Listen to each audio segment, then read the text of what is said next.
ওকে, আশা করি আপনারা সবাই ভালো আছেন। আজ আলোচনা করব শেখ হাসিনা ভারতে যে আশ্রয় নিয়েছেন, বাংলাদেশ থেকে পালিয়ে গিয়ে তাকে ভারত কবে ফেরত পাঠাবে।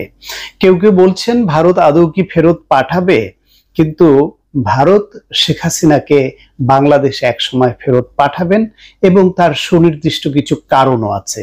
সে বিষয়ে কথা বলবার আগে আমরা একটু সাম্প্রতিক কালে বাংলাদেশ ভারত শেখ হাসিনাকে কেন্দ্র করে যে সব বাক্য বিনিময় হয়েছে সে সম্বন্ধে ধারণাটা নিয়ে নেই। যেমন সাম্প্রতিককালে ভারতের সংবাদ মাধ্যম পিটিআইয়ের সঙ্গে এক সাক্ষাৎকারে বাংলাদেশের অন্তর্বর্তীকালীন সরকারের প্রধান উপদেষ্টা বিশ্বখ্যাত নোবেল জয়ী ডক্টর মোহাম্মদ ইউনুস তিনি বলেছেন, বাংলাদেশ ফেরত না চাওয়া পর্যন্ত ভারতে অবস্থানকালে সাবেক প্রধানমন্ত্রী বাংলাদেশের শেখ হাসিনার চুপ থাকা উচিত। তিনি বলেছেন ভারতে শেখ হাসিনার অবস্থানে কেউ স্বস্তিতে নেই, মানে বাংলাদেশে কেউ স্বস্তিতে নেই, কেননা বিচারের কাঠগড়ায় দাঁড় করাতে আমরা তাকে দেশে ফেরত আনতে চাই। তিনি ভারতে থাকছেন এবং একই সময়ে কথা বলছেন, যা সমস্যা তৈরি করছে। তিনি যদি চুপ থাকতেন তাহলে আমরা ভুলে যেতাম, লোকজনও ভুলে যেতেন, কারণ তিনি নিজের জগতে থাকতেন। কিন্তু ভারতে বসে তিনি কথাবার্তা বলছেন ও নানা নির্দেশনা দিচ্ছেন, কেউ এটা পছন্দ করছেন না। ডক্টর মোহাম্মদ ইউনুস আরো বলেন যে এটি সবাই বোঝেন, আমরা দৃঢ়তার সঙ্গে বলছি তার চুপ থাকা উচিত। এটি আমাদের প্রতি অবন্ধু সুলভ আচরণ। তাকে সেখানে আশ্রয় দেওয়া হয়েছে এবং তিনি সেখানে থেকে প্রচার চালাচ্ছেন।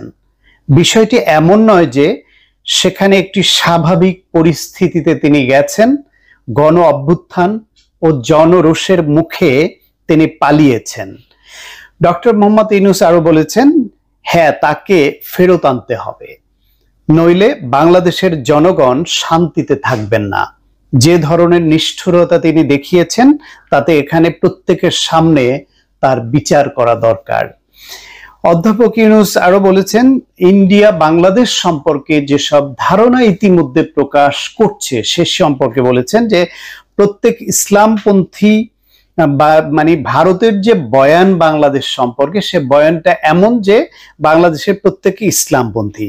বাংলাদেশ জাতীয়তাবাদী দল বিএনপি ইসলামপন্থী, বাকি সবাই ইসলামপন্থী, আর তারা সবাই এদেশকে আফগানিস্তানে পরিণত করবেন এবং বাংলাদেশ শুধু শেখ হাসিনার হাতেই নিরাপদ।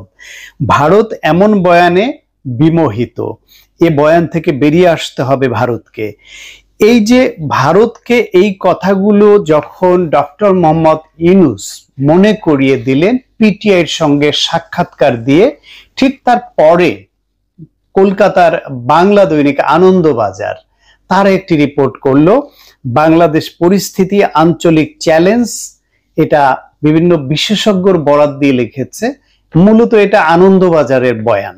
সেই বয়ানটা এরকম, তারা লিখেছে যে শেখ হাসিনা ছাড়া বাংলাদেশের সমস্তটাই ইসলামী রাজনৈতিক শক্তি, এমন ভাবনা ছাড়তে হবে বলে ভারতকে যে কথা ডক্টর মোহাম্মদ ইউনুস মনে করিয়ে দিয়েছেন, তার জবাবে আনন্দবাজার লিখেছে যে অন্তর্বর্তী সরকারের সাম্প্রতিক কাজকর্মে যে নকশা ফুটে উঠেছে তাতে মনে হচ্ছে বাংলাদেশ মৌলবাদীদের নতুন স্বর্গরাজ্যে পরিণত হয়েছে। ঠিক এই অভিযোগের কথাই পিটিআইয়ের সঙ্গে সাক্ষাৎকারে ডক্টর মোহাম্মদ ইউনুস বলেছিলেন।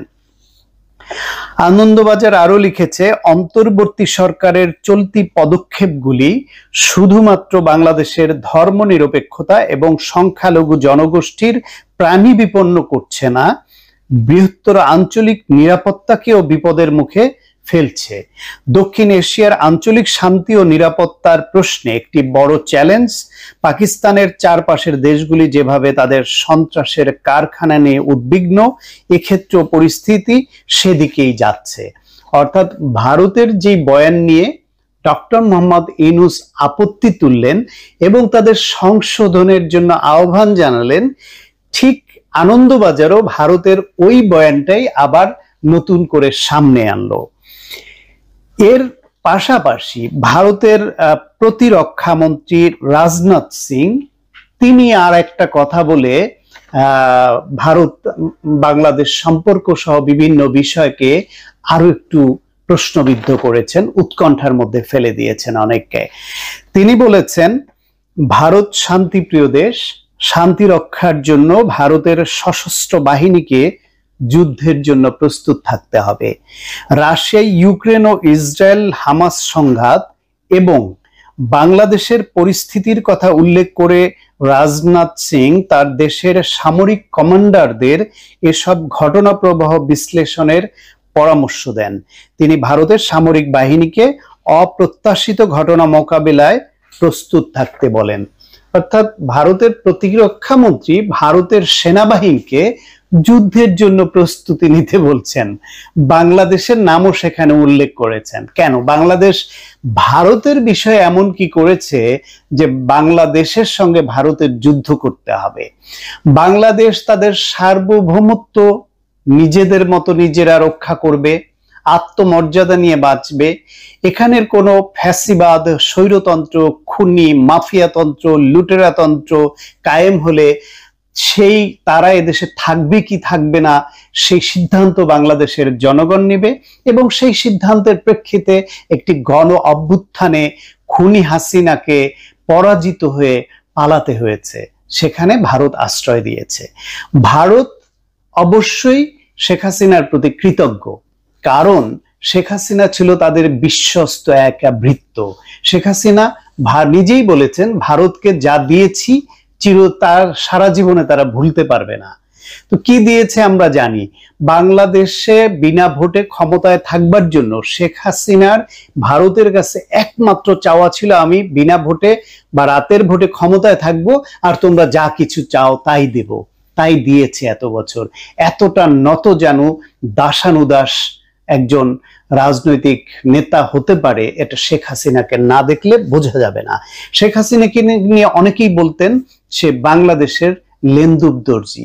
সিকিমকে যেরকম তার স্বাধীনতা বিপন্ন করে ইন্ডিয়ার হাতে তুলে দিয়েছিল একসময় লেন্দুব দর্জি, বাংলাদেশকেও শেখ হাসিনা সে পর্যায়ে প্রায় নিয়ে গিয়েছিল। কিন্তু বাংলাদেশের মানুষের সঙ্গে ভারতের যে বৈরী সম্পর্ক তৈরি হলো, এর পেছনেও দায়ী প্রধানত ভারতের ভূমিকা এবং বাংলাদেশের শেখ হাসিনা ও তার দল। এইখান থেকে উঠে এসে বাংলাদেশিদের মূলত চাওয়া ভারতের সঙ্গে আত্মমর্যাদা ও সাম্যের ভিত্তিতে মানুষের সঙ্গে মানুষের পিপলস টু পিপলস রিলেশনশিপ যেটা, সেটি গড়ে উঠুক। কিন্তু সেইখানে ইন্ডিয়ার সায় আছে বলে এখনো মনে হচ্ছে না। কিন্তু শেখ হাসিনাকে শেষ পর্যন্ত ভারত রাখবে? তারা কি এই লায়াবিলিটিস নিবে? মনে হয় না। সেই মনে না হওয়ার কারণটা একটু আপনারা ভেবে দেখুন। শেখ হাসিনার কাছ থেকে ভারত যা পাওয়ার তা কিন্তু পেয়ে গেছে অলরেডি। এখন শেখ হাসিনা একেবারে রিক্ত, শূন্য। বাংলাদেশ থেকে বিতাড়িত পালিয়ে যাওয়া একজন মাফিয়া খুনি স্বৈরশাসক। আমার বাড়ি শরীয়তপুর, আমার এলাকায় একটা আঞ্চলিক শব্দ আছে, ছোবরা বানিয়ে ছেড়ে দেওয়া। অর্থাৎ আখ চিবিয়ে খেলে তারপর রসটা পুরা নিংড়ে খাওয়ার পরে তার যেই অংশটা আমরা ফেলে দেই সেটাকে বলে ছোবরা আমাদের এলাকায়। শেখ হাসিনার কাছ থেকে ভারতের যা পাওয়ার ছিল তা সব নিয়ে নিচ্ছে। আরো কিছু হয়তো নিতে পারতো, কিন্তু বাংলাদেশের জনগণ তো সে সুযোগ দেয়নি, তাকে বাংলাদেশ থেকে পালাতে বাধ্য করেছে। এখন শেখ হাসিনা বেসিক্যালি পলিটিক্যালি হোক আর যে কোনো বিচারেই হোক, সে একটা ছোবরা।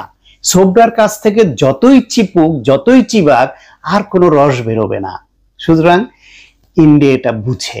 ইন্ডিয়ার দরকার বাংলাদেশকে বাণিজ্যের জন্য, সম্পর্কের জন্য, আঞ্চলিক ভারসাম্য রক্ষা করার জন্য।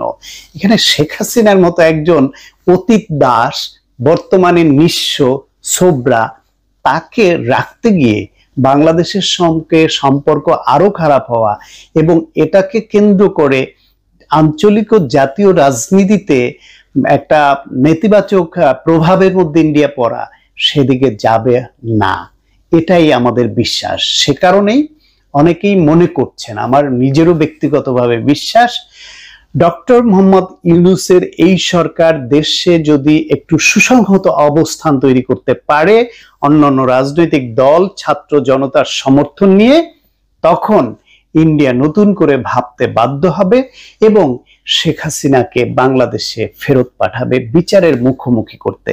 তবে যদি শেখ হাসিনা ততদিন সুস্থভাবে বেঁচে থাকে, শোনা যাচ্ছে তিনি গুরুতর অসুস্থ,